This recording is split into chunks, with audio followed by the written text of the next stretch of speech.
छोटे बच्चों की बेहतर निगहदाश्त, तालीम की जानिब राग़िब करने में माहिर असातिज़ा का बेहतरीन ताउन। हेलो किड्स प्री स्कूल खेल के साथ ज़हनी वर्जिश को दी जाती है अहमियत। अपने बच्चों को दिलाएं दाखिला सिर्फ और सिर्फ हेलो किड्स प्री स्कूल। तालीम व आला तरबियत का अमीन, शानदार माहौल, स्कूल्स की दुनिया का पुराना नाम, जदीद तालीमी अंदाज। दाखिले जारी हैं। हेलो किड्स प्री स्कूल, संतोष नगर, हैदराबाद। आदाब दोस्तों, मैं हूं एम ए वाजिद। आप देख रहे हैं पैगाम टीवी। दोस्तों, हमारे मसाइल प्रोग्राम में हमने हमेशा कोशिश की है कि अवाम के उन सवालात को इस प्रोग्राम में जगह दी जाए जिनके बारे में आम तौर पर लोग बेखबर रहते हैं, और ऐसे सवालात जिनका जवाब मिलना मुश्किल हो जाता है। इसी कारण हमने इस प्रोग्राम में कादिर साहब को बुलाया है। शमशाद कादिर साहब जो अइम्मा के कौमी सदर हैं, समाजी जहदकार हैं और नाम नेहाद सहाफ़ी हैं, हर दिल अजीज़ शख्सियत हैं। तो आज हम उनसे बात करेंगे। कादिर साहब, तेलंगाना हुकूमत चाहती है कि जो वजीफ़े याब हैं उन्हें राहत पहुंचाया जाए। उसके लिए एक कमेटी बिठाई गई। उसके बाद कमेटी में ऐलानात किए गए और कहा गया कि सरकारी मुलाजिमीन जो कि वजीफ़े याब हैं उनके लिए राहत पहुंचाई जाएगी, लेकिन वजीफ़े याबों का मानना है कि उन्हें हुकूमत से कोई राहत नहीं मिली। इस बारे में आपका क्या ख्याल है? सबसे बहुत बहुत शुक्रिया वाजिद साहब। ये बड़ा ही अहम और सुलगता सवाल है, क्योंकि जितने भी मुलाजिम सरकार हैं, बरसर खिदमत है और रिटायर्ड है जी, और रिटायर्ड एम्प्लॉयज़ भी इसलिए आपसे कहना चाहूँगा कि 37 से 38 साल अपनी जवानी पूरी जो है हुकूमत की खिदमत में फलाह बहबूद के लिए गुजारने के बाद जब वो लोग रिटायर्ड होते हैं तो वाजिद साहब, मैं आपसे ख़ास तौर से करूँगा, मुलाजिम सरकार भी हैं, परेशान है अब अब ये पेंशनर जो है 37 से 38 साल ज़िंदगी गुजारने के बाद ना उनके पास ज़ाती मकान है, ना उनके पास जो है ज़ाती घर है, ना उनके पास जो है बीमारी के लिए ख़र्चा, इन तमाम चीज़ों के लिए पिछले साबिक़ा गवर्नमेंट से लेके अब तक 6 डियरनेस अलाउंस जो मुलाजिम बरसर खिदमत है उनको भी और रिटायर्ड एम्प्लॉयज़ को भी महंगाई भत्ता, मतलब हर 6 महीने में एक मरतबा जो है महंगा भत्ता दिया जाता है, जिसके ज़रिए से जो महंगाई बढ़ती रहती है उस पर उनको कुछ फ़ायदा होता है इसके अंदर। तो वाजिद साहब, बड़ी शर्म की बात है कि जॉइंट एक्शन कमेटी बनी एम्प्लॉयज़ की, मरकज़ी यूनियन के जो है एम्प्लॉयज़ के जो सदर हैं, जो जनरल सेक्रेटरी हैं, बहुत बड़े पैमाने पे जो है एहतजाज की धमकी दी गई। वो एहतजाज की धमकी की सब कमेटी बनाई गई, नवीन मित्तल उसके जो है चेयरमैन थे, ये सब हुआ। फिर उसके बाद हुकूमत ने ये बात कही कि हमारी कमेटी की रिपोर्ट आने के बाद मुलाजिमीन सरकार के जो 52 मुतालबात है, वाजिद साहब आप सुनिए, 52 मुतालबात जो है सबमिट किए गए, और ये जो नाम नहाद जो जॉइंट एक्शन कमेटी मुलाजिमीन की जो बनाई गई थी, हम नोटिस दे देंगे, फला दे देंगे, और 5 नवंबर की जो है कैबिनेट मीटिंग में जो है मुलाजिमीन का बहुत फ़ायदा होने वाला है, ये है वो फला चीज़ हो गई। मगर वाजिद साहब, मुझे बड़ी शर्मिंदगी के साथ पैदा करूँगा कि ये मुझे ऐसा महसूस हो रहा है कि जॉइंट एक्शन कमेटी के जो हमारे एम्प्लॉयज़ के जो नुमाइंदे हैं और हुकूमत के जो नुमाइंदे हैं, इनकी मिली भगत थी, चुप मुलाजिमीन को बेवकूफ़ बना जाए और हुकूमत की उधर सपोर्ट की जाए। क्योंकि अब ये जितने भी जो जॉइंट एक्शन कमेटी के लोग हैं 6 महीने में या 1 साल में या रिटायर्ड होने वाले हैं, उन्होंने ये समझे कि मुलाजिमीन को खुश करने के लिए, इनको बेवकूफ़ बनाने के लिए हम एक स्ट्राइक नोटिस दे देंगे, उधर 1 साल बढ़ा देंगे, हुकूमत से जो है बातचीत उधर हो जाएगी, हमको जो हमारा जो फ़ायदा हो जाएगा। तो मैं ऐसे बिकाऊ यूनियन लीडरों को एक बात कहना चाहूँगा, खुसूस वाले वाजिद साहब, आप रिटायर्ड हो रहे हैं, आप भी रिटायर्ड होने के बाद आपको इसी मुसीबतों का सामना करना पड़ेगा।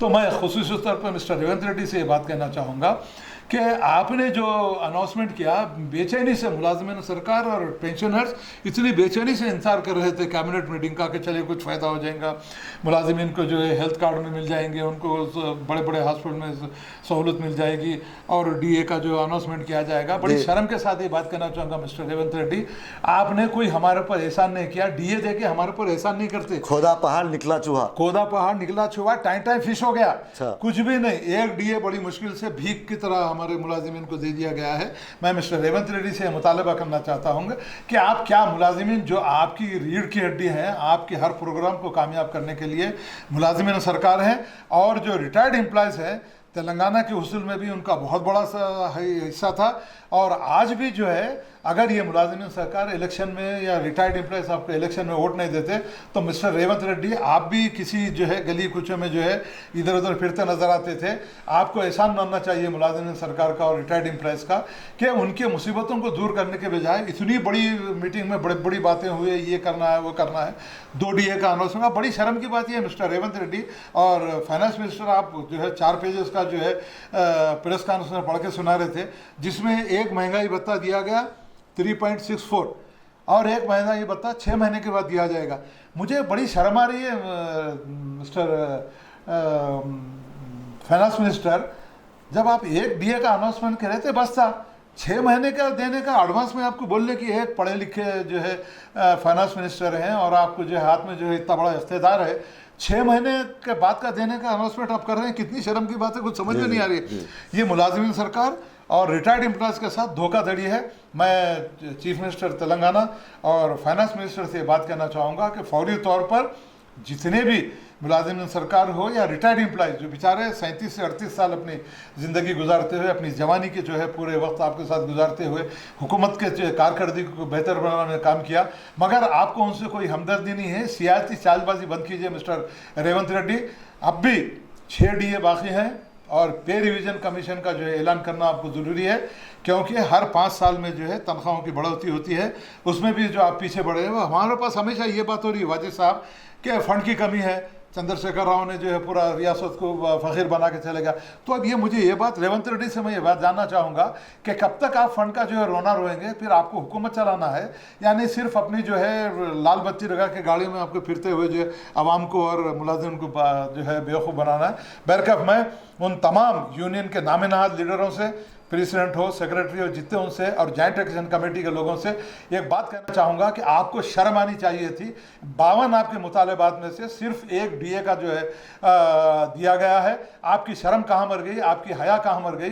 और तमाम मेरी जहाँ तक आवाज़ पहुँच रही है लीडरों से बात पूछना चाहूँगा कि 52 मुतालबात में से कितनी शर्म की बात है कि एक मुतालबा आपका जो DA दिया गया वो भी भीख के अंदाज में दिया गया, और फिर हेल्थ का मामला जब आया तो उसका जो है अब एक वो बनाया जा रहा है, बना के उसके चेयरमैन जो है कोई कलेक्टर रहेंगे, फिर उसके बाद जो है 500 रुपीज़ एम्प्लॉइज से भी लेंगे, उतना ही अमाउंट जो है गवर्नमेंट देंगी, फिर उसके बाद जो है फिर क्या होने वाला है। तो अब ये सारी चीज़ें उन लीडरों से मैं कहना चाहूँगा कि अगर आप में अब भी शर्म बाकी है, जितने भी यूनियन के लीडर हैं, अब भी जो आपने स्ट्राइक की नोटिस दी है उस पर अमलावरी करते हुए तमाम 52 मुतालबात को हल कराने के लिए और हुकूमत को घुटने पर लाने के लिए ये सारी जिम्मेदारी यूनियन लीडरों की है। उसके साथ साथ चीफ मिनिस्टर रेवंत रेड्डी की भी है कि आप ये मत समझिए जो हुकूमत में मुलाजिम सरकार हैं, जो रिटायर्ड एम्प्लॉयज़ हैं, ये आपकी हुकूमत की रीढ़ की हड्डी है। अगर आप इनको नाराज़ करेंगे तो आने वाला वक्त आपके लिए बहुत बुरा होने वाला है। जी, बहुत बहुत शुक्रिया खालिद साहब।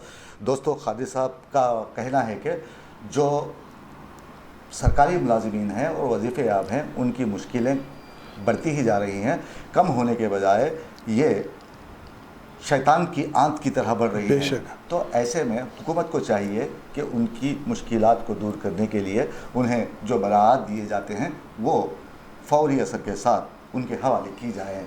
और दूसरी तरफ खादी साहब ने बताया है कि गवर्नमेंट दवाखानों में यूँ तो जैसे कि उस्मानिया दवाखाना है, गांधी हॉस्पिटल है, यहाँ पर जर्नलिस्टों को और वर्कर्स को जो वजीफे याब हैं, एम्प्लॉइज़ को मुफ्त में इलाज किया जाता है। लेकिन देखने में ये आया है कि यहाँ पर भी चालबाजियाँ हैं और इन्हें लूटने की तैयारियाँ जारी हैं। पहले जब वज़ीर आला KCR थे तब के हालात कुछ और थे, जब अगर कोई जर्नलिस्ट या कोई एम्प्लॉई अपनी तबीयत ख़राब हो जाए तो वो किसी भी दवाखाने में जाकर एडमिट हो जा सकता था। लेकिन अब एक शर्त लगाई गई है कि पहले खैरताबाद जाएं, वहाँ जाकर प्रिस्क्रिप्शन लें, फिर वो जो इंतखाब करेंगे रेफर लेटर लें और उसके बाद जो इंतखाब करेंगे उसी हॉस्पिटल में उन्हें इलाज दस्तयाब होगा। ये गैर ज़रूरी के और बेकार की चीज़ें आप कहानियाँ जोड़ जोड़ कर आप तहदीदात आयद कर रहे हैं मरीज़ों पे। अगर आदमी मर जाएगा एकाएक उसकी तबीयत ख़राब हो जाए तो आदमी मर जाएगा। तो उसकी सहूलत के लिए किसी भी दवाखाने में उसे इलाज के लिए दरवाजे खुले रखने चाहिए, बिल्कुल। लेकिन ऐसा हो नहीं रहा है। और जर्नलिस्ट कहीं जाता है या एम्प्लॉय कहीं जाता है प्राइवेट दवाखाने में, अगर वो रेफर लेटर लेकर भी जाता है मुश्किल तो उसके लिए मुश्किलात खड़ी की जाती हैं। कहा जाता है कि डॉक्टर के पहले पैसे दीजिए 500 रुपये, हाँ बिल्कुल 500 रुपये दीजिए, तो वो बगैर परेशान हुए वो शख्स बाहर निकल ही नहीं सकता। तो ऐसे में आप क्या कहना चाहेंगे? देखिए वाजिद साहब, जैसा कि आप जो एम्प्लॉइज़ के सेहत के बारे में, उनके इलाज माल के बारे में जो ट्रस्ट कायम करने की जो बात की गई, मुझे एक अजीब बात समझ में नहीं आ रही है वाजिद साहब।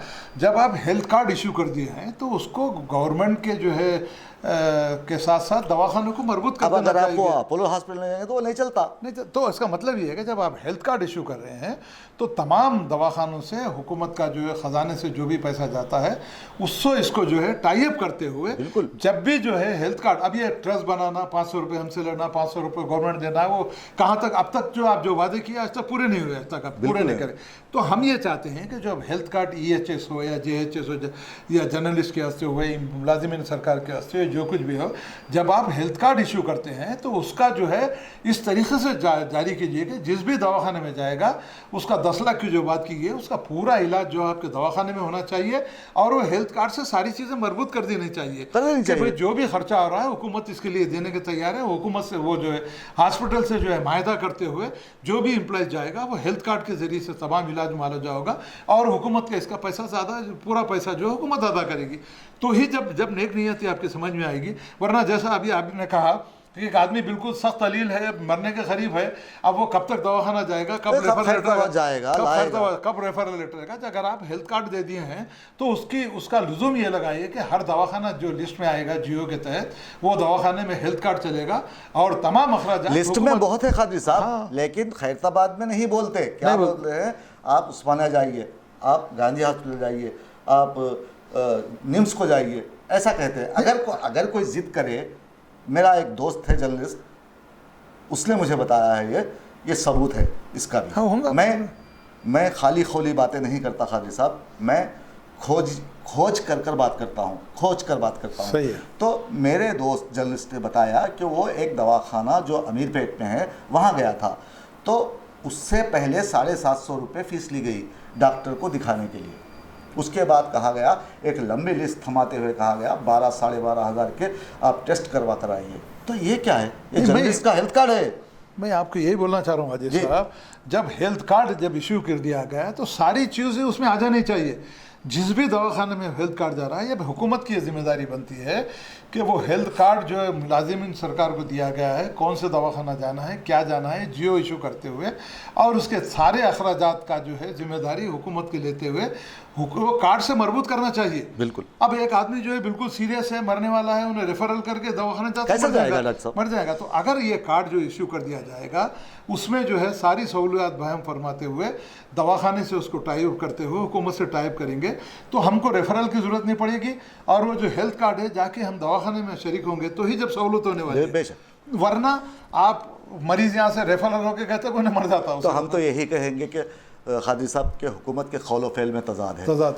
दोस्तों, अगर आपको हमारा ये प्रोग्राम अच्छा दिखा है तो आप हमारे चैनल को सब्सक्राइब करें और इसे बेहतर बनाने के लिए अगर आप मशवरा देते हैं, तजावीज़ पेश करते हैं तो कमेंट करना ना भूलें और इस वीडियो को दूसरों तक पहुंचाएं, क्योंकि आपके ऐसा करने से हमारी हौसला अफजाई होगी और हम चाहते हैं कि हमारा जो ताल्लुक़ है खादी साहब से वो ताल्लुक़ हमेशा बरकरार रहे और हम चाहते हैं कि एक साथ मिलजुल कर अवाम के लिए लड़ते रहें और यही लड़ाई हमारी तकरीबन 20 साल से जारी है। तो हम आपके लिए हमेशा तैयार हैं, कादी साहब हमेशा आपके लिए तैयार हैं।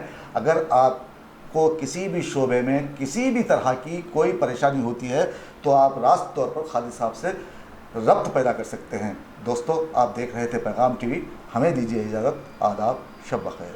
ताज़ा तरीन वीडियोज़ के लिए आप हमारे चैनल को सब्सक्राइब करें और देखते रहें पैगाम टीवी।